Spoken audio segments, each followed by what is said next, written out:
Moscou se fissure. Et cette fois, la fracture ne vient pas de l'OTAN, ni de Kiev, ni d'un nouveau train de sanctions occidentales conçu à Bruxelles ou à Washington. Elle vient de l'intérieur même de la maison du Kremlin, sur le parquet de la Douma d'État russe, dans un bâtiment où la dissidence est devenue en pratique illégale depuis presque une décennie.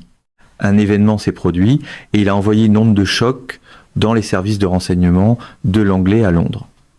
Des membres influents du Parlement russe, des hommes qui ont bâti toute leur carrière sur une loyauté absolue envers Vladimir Poutine, des hommes qui ont voté en bloc avec le Kremlin sur toutes les résolutions depuis 2014, se sont levés et ont dit quelque chose que personne dans ce bâtiment n'avait osé dire depuis 20 ans. Ils ont remis la guerre en question. Pas discrètement, pas dans un murmure au détour d'un corridor, mais publiquement, au compte-rendu, pendant une séance que les médias d'État russes ont tenté d'enterrer quelques heures à peine après les faits. Et la raison pour laquelle cela compte davantage que n'importe quelle évolution militaire des 3 dernières années est simple. Vladimir Poutine a survécu à des tentatives d'assassinat, à des sanctions, à des humiliations militaires et à la mort de centaines de milliers de soldats russes. Mais la seule chose à laquelle il n'a jamais survécu, la seule chose que chaque analyse historique de sa psychologie identifie comme sa peur la plus profonde, c'est la perte du consensus des élites, les hommes dans la pièce qui se retournent contre lui. Et c'est exactement ce qui vient de se produire. Plaçons la scène avec précision parce que les détails sont absolument essentiels ici. Lors d'une séance budgétaire à huis clos de la Douma d'État, 3 députés de haut rang du propre parti de Poutine, Russie unie, ont soulevé des objections formelles au maintien des dépenses militaires aux niveaux actuels. Ce ne sont pas des figures de l'opposition. La Russie n'a presque plus d'opposition. Ce sont des hommes qui ont voté pour reconnaître les républiques de Donetsk et de Louhansk. Des hommes qui ont applaudi l'annexion de 4 régions ukrainiennes en septembre 2022. Des hommes qui ont publiquement défendu chacune des décisions militaires prises par Poutine depuis le 24 février de cette année-là. Et ils se sont levés pour dire que le budget ne pouvait pas soutenir cela. Selon plusieurs rapports sourcés de journalistes ayant un accès direct aux travaux de la Douma et corroborés par le suivi de l'Institute for the Study of War, la séance est devenue si tendue qu'elle a été brusquement fermée à toute la presse, à tout le personnel et à tout le personnel non essentiel moins de 40 minutes après le dépôt des objections. Relisez bien cela, une séance du Parlement russe a été vidée de ses observateurs parce que des élus du propre parti de Poutine ont commencé à poser des questions sur la guerre. Cela n'arrive pas dans un système qui fonctionne normalement. Cela n'arrive pas dans un régime où le centre tient encore. Cela arrive dans un système où la température interne est montée à un niveau si dangereux que les gens qui dirigeaient la salle ont paniqué. Et la réaction du Kremlin à tout cela a été immédiate et parfaitement révélatrice. En moins de 6 heures, 3 médias distincts alignés sur le Kremlin ont publié des déclarations presque identiques.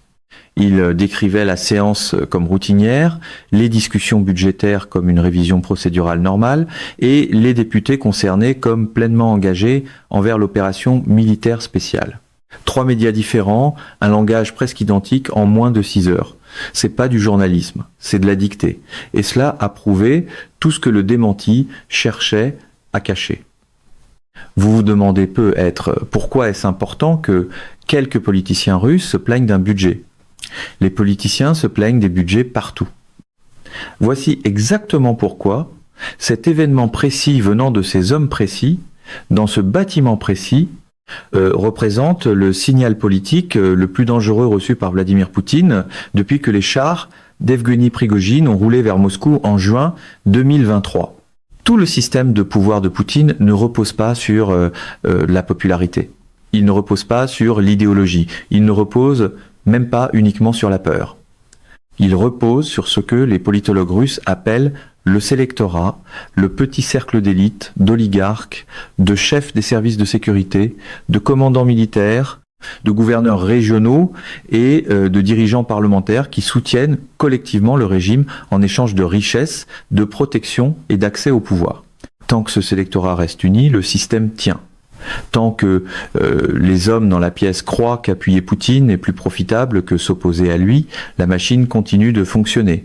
Mais dès que des fissures apparaissent dans ce sélectorat, toute la base mathématique du régime change. Parce que si un député de haut rang peut remettre la guerre en question et survivre, d'autres calculent s'ils peuvent le faire aussi. Et si 2 le peuvent, alors 5 le feront, et si 5 le font, alors 15 l'envisageront. Et 15 députés de haut rang de Russie unie qui rompent publiquement avec la politique militaire du Kremlin, c'est pas un simple désagrément politique. C'est le début de la fin du consensus qui maintient Poutine au pouvoir. C'est précisément pour cela que la séance a été fermée si vite, c'est précisément pour cela que le démenti est arrivé si rapidement.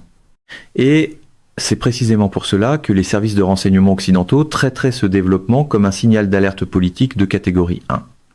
Les hommes dont Poutine a le plus besoin qu'ils restent silencieux viennent de cesser de l'être. Passons maintenant aux chiffres, parce que c'est la partie que la plupart des couvertures médiatiques comprennent complètement de travers. Les députés qui ont soulevé des objections ne l'ont pas fait parce qu'ils avaient soudainement découvert une conscience morale à propos des victimes civiles ukrainiennes. Ils l'ont fait parce que l'économie russe leur envoie des signaux qu'ils ne peuvent plus ignorer. Voici ce que les propres données financières de la Fédération de Russie montrent en ce moment. Les dépenses de défense de la Russie en 2024 ont dépassé 30% de l'ensemble des dépenses du budget fédéral pour la première fois de l'ère post-soviétique. En 2025, ce chiffre s'est rapproché de 38%. La Banque centrale russe maintient son taux directeur au-dessus de 6% depuis plus d'un an, rendant l'emprunt pratiquement impossible pour la plupart des entreprises russes, pour la plupart des gouvernements régionaux russes et pour la plupart des citoyens russes qui essaient de financer quoi que ce soit de plus cher qu'une voiture d'occasion. Lisez ces chiffres attentivement. 38% de toutes les dépenses fédérales consacrées à une guerre qui était censée durer 3 jours et qui dure maintenant depuis plus de 3 ans. Des taux d'intérêt à 16% qui écrasent simultanément tous les secteurs non militaires de l'économie russe. L'inflation en Russie a officiellement dépassé 9%. Officieusement, des analystes qui suivent les prix réels à la consommation dans les villes russes rapportent des chiffres plus proches de 15 à 18% sur les biens essentiels. Le rouble a nécessité des interventions d'urgence répétées pour éviter une chute libre. Et le Fonds national de richesse du gouvernement russe, cette réserve de précaution censée protéger la Russie contre exactement ce type de pression économique, a été réduit de plus de 50% depuis le début de l'invasion. Mais voici la partie qui transforme cette situation en crise structurelle et non en simple mauvais trimestre économique. Le complexe militaro-industriel russe fonctionne à capacité maximale et ne parvient toujours pas à produire assez d'équipements pour remplacer les pertes sur le champ de bataille. Les fournitures de munitions nord-coréennes, les livraisons de drones iraniens et les composants chinois à double usage sont maintenant des piliers porteurs de l'effort de guerre russe. Ce ne sont pas des suppléments. Ce sont des exigences. Et chacune d'elles coûte des devises fortes que la Russie brûle plus vite que ses revenus pétroliers ne peuvent les remplacer.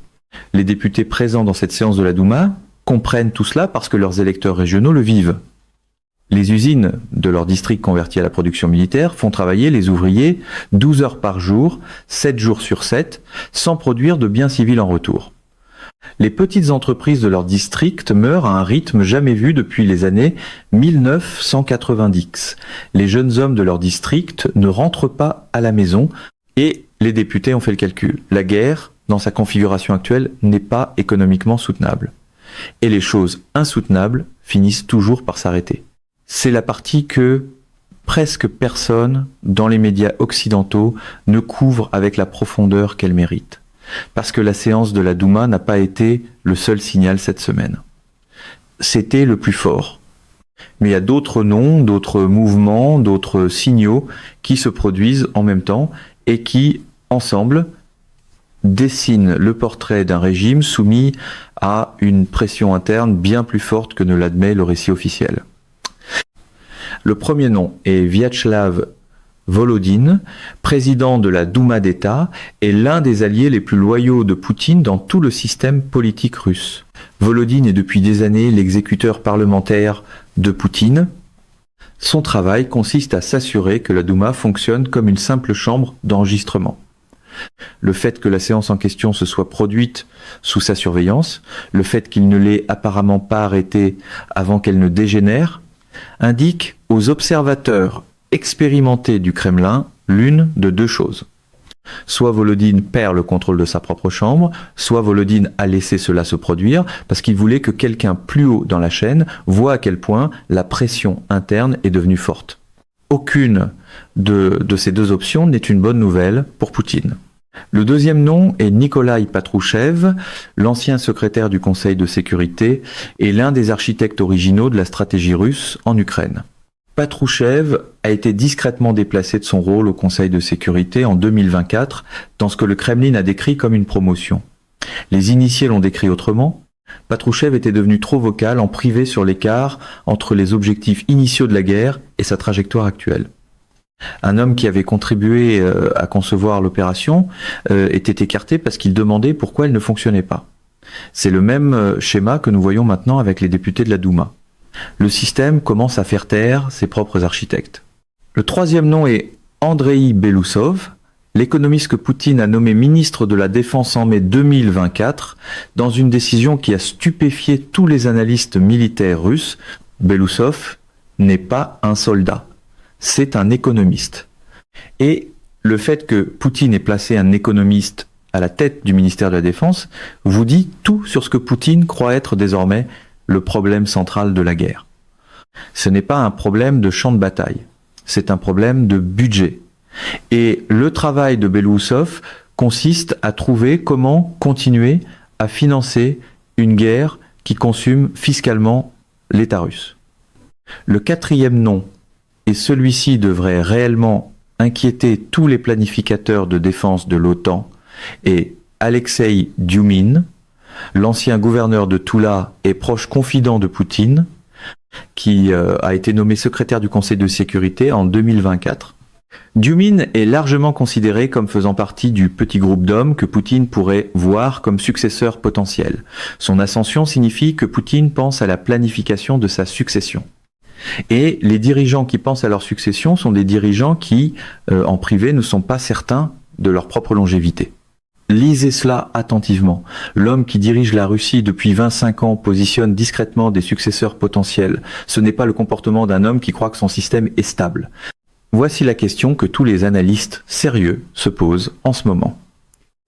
Si la pression économique est aussi sévère, si les signaux politiques internes sont aussi alarmants, si même les propres alliés parlementaires de Poutine soulèvent des objections, pourquoi la Russie ne trouve-t-elle pas simplement une façon de sortir de la guerre ? La réponse est la même que celle qui explique chaque régime autocratique qui s'est déjà piégé dans un conflit impossible à gagner, parce que la guerre et le régime sont devenus la même chose. On ne peut pas mettre fin à l'un sans menacer l'autre. Pensez à ce sur quoi l'établissement politique et sécuritaire russe a bâti sa légitimité depuis février 2022.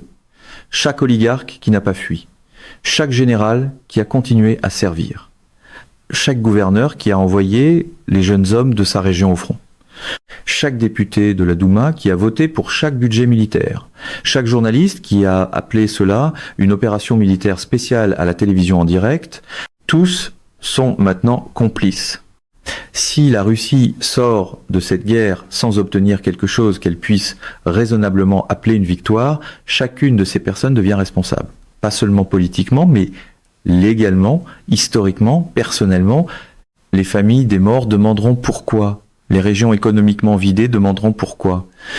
Et l'appareil sécuritaire qui a imposé tout cela commencera à chercher quelqu'un à blâmer avant que la responsabilité ne remonte jusqu'à lui. Poutine le comprend. Ses généraux le comprennent. Les oligarques qui ont soutenu discrètement la guerre pendant que leurs enfants étudiaient à Londres le comprennent. Et les députés de la Douma qui ont voté 3 ans de budget militaire le comprennent aussi. La guerre ne peut pas être gagnée. Mais la guerre ne peut pas non plus être terminée proprement. Et ce piège impossible est exactement ce qui génère la pression interne qui vient de remonter à la surface lors de la séance de la Douma. C'est pas du chaos, c'est un système qui frappe le mur qu'il a lui-même construit. Maintenant, regardons ce que la stratégie occidentale fait réellement pour accélérer cette dynamique interne. Parce que si vous suivez la couverture médiatique dominante, vous avez probablement eu l'impression que la politique occidentale sur l'Ukraine est sans gouvernail, divisée et de plus en plus inefficace. Ce n'est pas le portrait complet. L'architecture de sanctions construite au cours des 3 dernières années n'a pas été conçue pour faire s'effondrer l'économie russe du jour au lendemain. Elle a été conçue pour comprimer lentement les circuits dont dépend la machine de guerre russe, et ces circuits sont maintenant visiblement sous tension. Les restrictions sur les semi-conducteurs ont forcé les fabricants russes de défense à cannibaliser des appareils électroniques civils pour obtenir des composants militaires. Les producteurs russes de missiles retiraient des puces d'appareils ménagers. Ce n'est pas le comportement d'une puissance industrielle qui fonctionne normalement, c'est le comportement d'une puissance industrielle qui est à court d'options. Le plafonnement du prix du pétrole, aussi imparfait soit-il, a forcé la Russie à vendre sa principale source de revenus à rabais, tout en payant des primes pour les importations militaires dont elle a besoin. Chaque baril de pétrole que la Russie vend sous le prix du marché est un transfert de richesse de l'État russe directement vers les pays qui financent la défense ukrainienne. La Russie contribue effectivement à payer les armes utilisées contre elle. Et les frappes ukrainiennes contre les infrastructures pétrolières russes à l'intérieur du territoire russe ont ajouté une dimension physique à l'étau financier. Des raffineries qui traitaient le brut russe pour l'usage intérieur et l'exportation était endommagée ou détruite. Les effets économiques en cascade de ces frappes sont encore en cours de calcul, mais les premières évaluations suggèrent qu'elles ont réduit la capacité russe de raffinage du carburant de 12 à 15%. Le calcul devient indéniable pour les hommes présents dans cette séance de la Douma. À partir d'ici, tout peut soit se stabiliser dans une continuation épuisante, soit basculer dans l'une de 3 directions, et tous les analystes sérieux, de Washington à Varsovie, en passant par Kiev, évaluent actuellement ces scénarios en parallèle. Le premier scénario est la consolidation silencieuse. Dans cette version, Poutine agit rapidement et résolument pour neutraliser la dissidence.